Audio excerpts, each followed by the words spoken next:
한국항공우주입니다.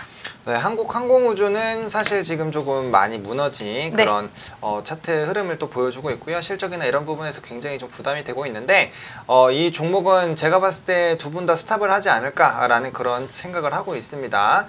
두 분의 의견은 어떤지 한번 얘기 또 들어보고 가보도록 하겠습니다. 첫 번째부터 말씀해 주시죠. 네, 한국항공우주 오늘장 저는 스탑 외치도록 하겠습니다. 네, 스탑 나왔고요. 나래루키는 어떤가요? 네, 저도 오늘 스탑을 외치겠습니다. 네, 역시 뭐 제 예상은 빗나가지 않네요. 이건 뭐 원고를 보지 않아도 이슈나 이런 부분을 봤을 때 사실은 조금 부담스러운 그런 종목이기 때문에 스탑이지 않을까라고 생각을 해봤고요. 그럼 본격적으로 좀 자세한 얘기 들어보도록 하겠습니다. 네, 한국항공우주 같은 경우에는요, 가장 크게 이번에 좀 주가가 무너져 내린 이유라고 볼 수 있는 게 바로 1분기 실적에 관한 그런 이야기 때문이죠. 1분기 실적이 굉장히 부진했습니다. 매출이 6천억 원대고요. 전년 대비해서 1.8% 하락했고 영업이익은 300억 원대로 작년 대비해서 21% 이렇게 무너진 그런 모습을 보이게 됐습니다. 그래서 올해 매출과 영업이익의 어떤 전반적인 실적 부진이 좀 계속해서 전망되고 있고요. 이 부분에 관해서 좀 사람들이 좀 우려감을 표시하면서 주가가 함께 좀 무너져 내린 그런 모습들이 좀 보이고 있죠. 아무래도 미흡한 실적 발표로 주가가 급락했고요. 또 한 가지는 노후 전투기를 대체할 한국형 4.5세대 전투기 개발 사업이 이게 굉장히 많이 기대를 받았었는데 이게 생각보다 굉장히 부진하게 되면서 또 이 부분에 관해서도 같이 좀 실적 저하로 이어지게 된 그런 것으로 볼 수 있었죠. 사실은 1분기 실적 발표를 하기 전까지만 해도 실제로 받아든 결과가 생각보다 좀 좋을 거라고 예상이 됐었는데 실제로 뚜껑을 열어보니까 실적이 굉장히 좋지 않았던 그런 모습들이 있었죠. 일단은 한국형 전투기인 KF-X의 개발 매출이 늘어서 실적에 반영이 되고 또 과거에 쌓아두었던 이라크 기지 재건 사업 충당금이 환입되면서 좀 이익이 더해질 것이다 이런 예상이 됐지만 실제로 뚜껑을 열어보니까 개발 사업 매출은 기대보다 적게 잡히고요.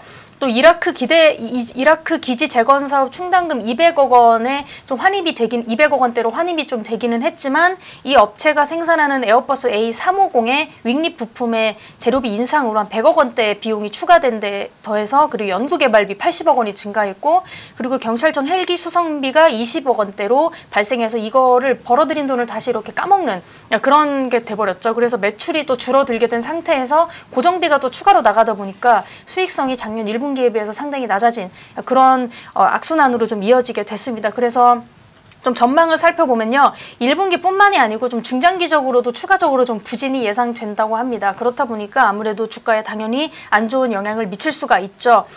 그리고 하지만 좀 여러 가지 턴어라운드에 대한 그 긍정적인 전망도 좀 있긴 합니다. 스페인 스왑딜, 또 KF-X의 매출 확대, 또 완제기 추가 수출 등의 추가적인 성장 모멘텀을 보유하고 있기는 하지만 이 부분은 또 어떻게 될지 뚜껑을 열어봐야 아는 부분이기도 하고 일단은 가장 문제가 됐던 거는 좀 1분기 실적 저하 이 부분이 좀 가장 크죠. 그리고 또 한 가지는 현재 최근에 북한이 단거리 미사일을 쏘게 되면서 어떤 북한의 무기훈련이 좀 주가에 영향을 미치지 않을까 이런 이야기도 좀 나왔었는데요. 아무래도 항공우주가 항공기 부품 그리고 완제품의 제조 및 판매를 목적으로 좀 이 부분에서는 독점적 시장 지위를 좀 유지하고 있는 그런 업체다 보니까 이 부분에서 좀 크게 좀 탄력을 받아서 함께 상승하지 않을까 이렇게 이야기를 하고 있지만 사실 한국항공우주 자체가 이 부분에 대해서는 좀 그다지 테마성 이슈에 대해서 좀 많이 변동이 되는 움직이는 그런 업체도 아니고 차라리 이런 면에서는 오히려 방산 쪽 빅텍이나 이런 회사들이 더 많이 움직일 가능성이 높기 때문에 이 부분에 있어서도 좀 크게 영향을 받아서 상승할 것은 아니다 이렇게 볼 수가 있습니다. 현재 KF-X 같은 경우는 시제기에 들어갈 부품을 시작하는 단계에 불과하고요.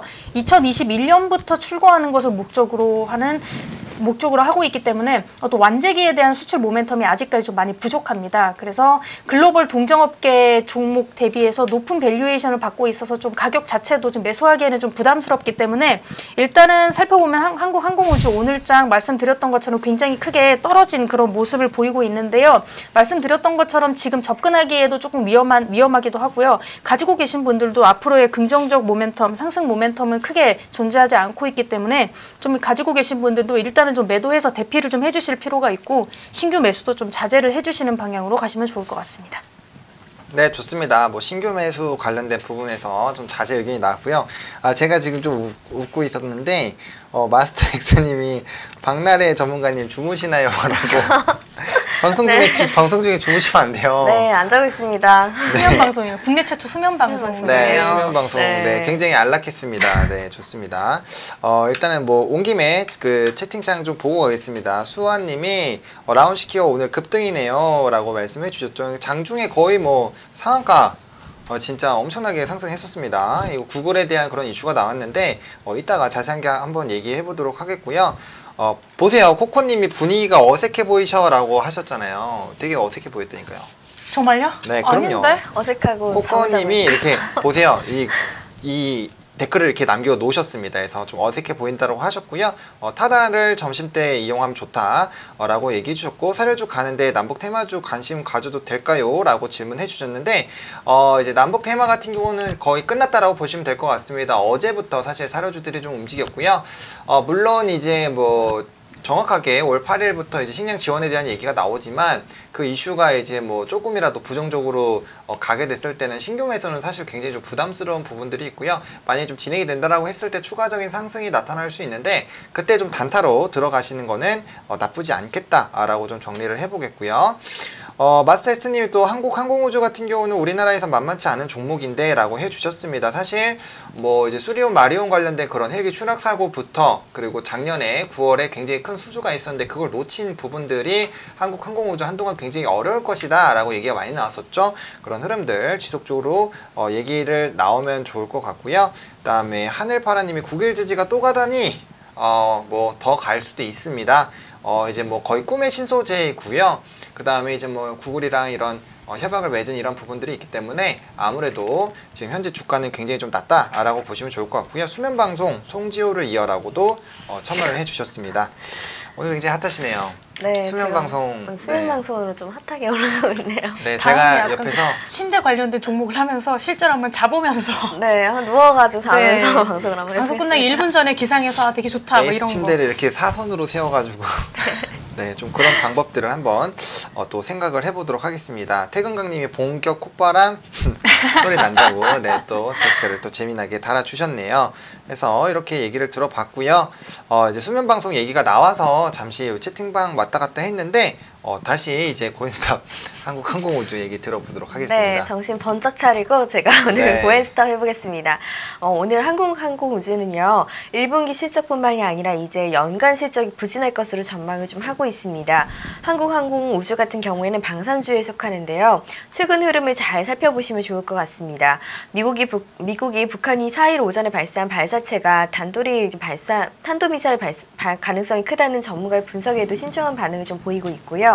이제 북한이 발사한 게 중장거리 미사일이나 대륙간 탄도미사일이 아니라는 높은 확신을 좀 갖고 있기 때문에 이제 북한 미사일 발사가 이제 미국이 확실히 위험하는 시스템에 초점을 맞추고 있는지를 한번 확인을 해봐야 될 것 같습니다.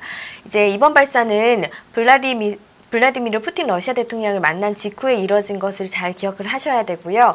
이제 이런 같은 경우에는 북한이 러시아로부터 대북 제재 완화 등 조치를 얻어내지 못하자 미국을 압박하기 위한 도발한 것이 아닌가 하는 해석을 좀 시사하고 있습니다. 다만 빅텍이나 스페코 AIG, 렉스원 등과 비교했을 때 같은 섹터에 엮어 있더라도 긍정적인 모멘텀이 받기는 쉽지 않을 것으로 좀 보여지고 있고요. 전거래일도 흐름이 좀 좋지 않았습니다. 그렇기 때문에 보시면은 따라서 현재 시점에서 실적 등 부담이 좀 되고 있기 때문에 시장 상황이 좋지 않기 때문에 해당 종목 제외하고 잘 움직이고 있는 5G 관련주나 눌림목에 있는 컨텐츠주를 매수하는 게 조금 더 효과적으로 보여지고 있습니다. 네, 좋습니다. 한국항공우주 같은 경우는 이제 잠시 차트를 좀 보면요. 지금 이제 미끄러져 나가고 있는 상황이고요. 이제 과거 이제 2019년이 들어설 때쯤 이 가격대까지 지금 빠진 상황이죠. 이 마지막 매물대 31,000원 라인까지도 깨게 되면은 굉장히 어려울 수 있습니다. 그래서 이 부분 깨지게 되면 하방이 또 굉장히 많이 열리게 되는 부분이고요. 제가 그때 말씀드렸던 이제 수리온, 마리온 그리고 그다음에 이제 수주가 실패한 이런 여러 가지 부분들 이 두 가지 박스 안에 있었던 이슈고요. 사실 이제 저점 27,950원에 비해서는 아직까지는 좀 높은 상황이죠. 근데 이때도 굉장히 어려웠었는데 이때랑 거의 비슷한 지금 이슈가 여러 가지 좀 터지고 있죠. 실적 부분에서 또 특히 그렇고요. 그렇기 때문에 이 종목 일단은 지금 상황에서 굳이 좀 힘들게 매수하실 필요가 없겠다라고 말씀을 드리겠고요. 뭐 이런 때는 괜찮죠. 만약에 주가가 이렇게 움직이다가 이런 부분을 좀 장대 양봉이 터지면서 이렇게 했을 때 요때는 좀 들어가셔도 돼요. 요때는 이제 단기적으로 기술적 반등 한 2, 3거래 횡보하다가 한 번 더 올라가는 그런 부분들을 노려보시는 것도 나쁘지는 않지만 지금 시점에서 지금 단기 평선들도 완전히 무너지고 있고 단기 평선이 중장기 평선들을 충분히 깨고 내려가고 있는 상황인데 이때 지금 들어가 있을 필요는 전혀 없겠다라고 말씀을 드리겠고요. 뭐 추가적인 어떤 모멘텀들이 생기게 된다라면은 좀 지켜보셔도 되겠지만 그런 부분이 아닌 상황이기 때문에 일단은 조금 이 종목은 관망하시고 보유하고 계신 분들도 빠르게 자금 회전을 해보시는 것도 나쁘지는 않겠다라고 말씀을 드려보도록 하겠습니다.